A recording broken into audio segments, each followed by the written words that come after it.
I love Google because Google tells lies and truth at the same time. As you can see, they say 5.5 million Native American slaves. Color folks, when have you ever heard of the Native Americans today say that they were in slavery? When did we ever see them picking cotton in the sugarcane fields, being hung from trees, whipped? When have you ever seen that? Never. Because I'll tell you a story about the real Native Americans, and that's us. And then I'll tell you the lie that they're telling. The lie that they're telling is that they bought 12 million or more quote-unquote black people from Africa on a wooden, sealed, airtight, sealed boat, wooden boat that led over the Atlantic. Took a 5-month trip. These 600 to 200 in what time frame drunk nothing but salt water and laid down the whole time. Blessed be to the tribe. Use your brain. Europeans learned how to do all of this at, family. It was the west coast of Africa.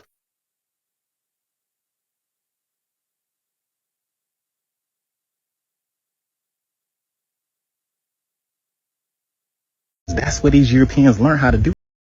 I know a lot of people don't speak upon this. I'm just going to say it. Native Americans came from Asia. We don't speak upon it as much.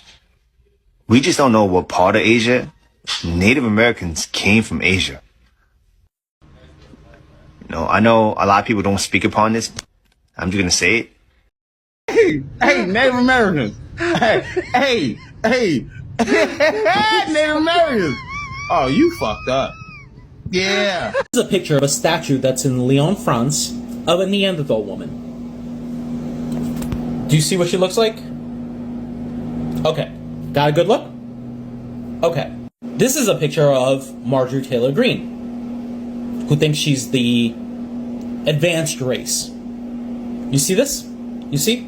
Okay. This is a picture of the Neanderthal woman side by side with Marjorie Taylor Greene. Do you see the resemblance? The person who, can't even call her a person, but she who thinks she's the advanced race, the better race, looks exactly like a Neanderthal woman. That's all I'm gonna say.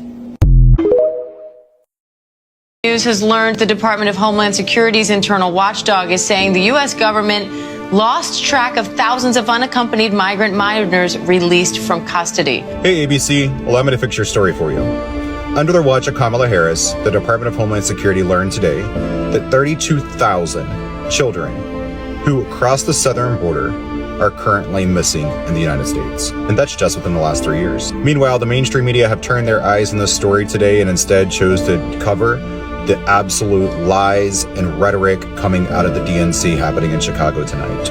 The very ones responsible for these innocent lives that are missing someplace across this country are the very ones tonight that are standing on that stage lying to the American people, telling them that they care about their children, they care about their progress, and that they care about this country. Not 1 second of the DNC tonight spoke of these 32,000 kids. Dive in. We're a historical Massachusetts tribe with homelands on Chappaquiddick Island, known today as part of Martha's Vineyard, Cape Pogue, and Muskeget Island. Because of our homeland's location on the easternmost shore of North America, we're also a tribe of first contact, meaning we were one of the first indigenous peoples to have contact with the European colonizers. The tribal reservation system actually started in Massachusetts, and until the late 1800s, our tribe had 2 reservation areas on Chappaquiddick Island. More to come in part 2. Who are the They as the Wampanoag Nation.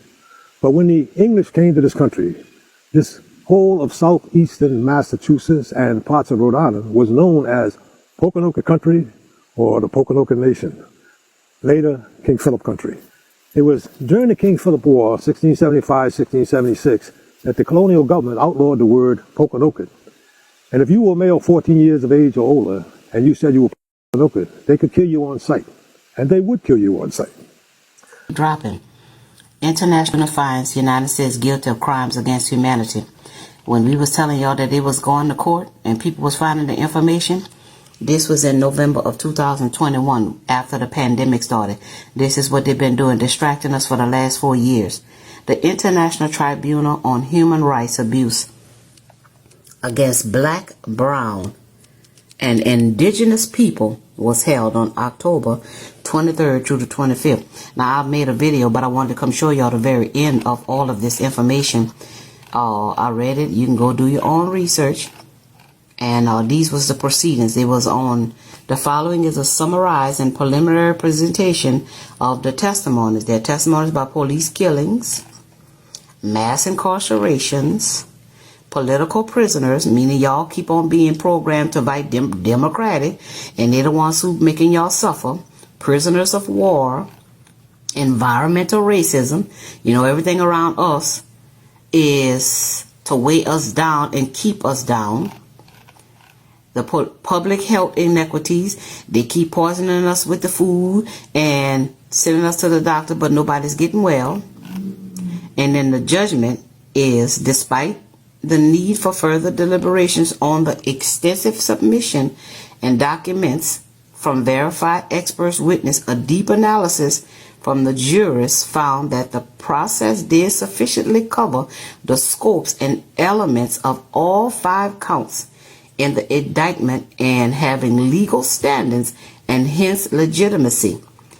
The jurists further established that the grounds for each of the 5 counts, confirmation, in the indictment presented the basis for successful intervention due to the extensive testimonies of both witnesses and expert witnesses. A full, detailed judgment will follow regarding our findings on these counts. Any minority positions of the jurists will be developed with collective consensus on each count asserted to further advance our recommendation for remediation, reparations, and future actions. Ana Musa Coupe or Willow.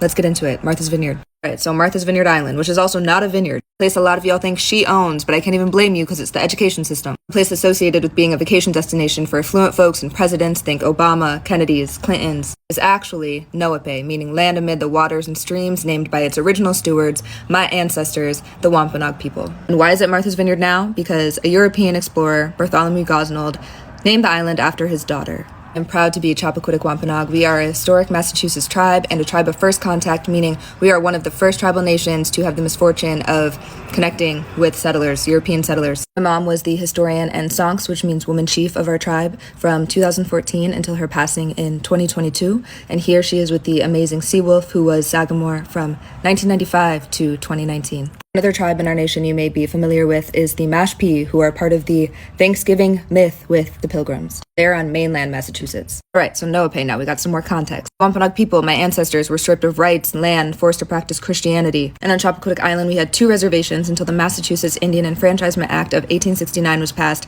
And of course, that land was the least fertile. Today, we have no land. It's all privately owned or owned by the land bank and taken care of the trustees of the reservation. Something positive that has its own stuff is that the island does have a rich Black history and was a safe haven for Black folks and actually was part of the network of the Underground Railroad. A lot of Native people showed allyship. Also, this show, Summer House Martha's Vineyard, was produced and casting reached out to me, but I declined, respectfully. My mom and so many people in the tribe have dedicated their lives to see that our ancestors see justice and we see land back, and I myself have joined that fight. Now you know about the original stewards and some of the true history of the island.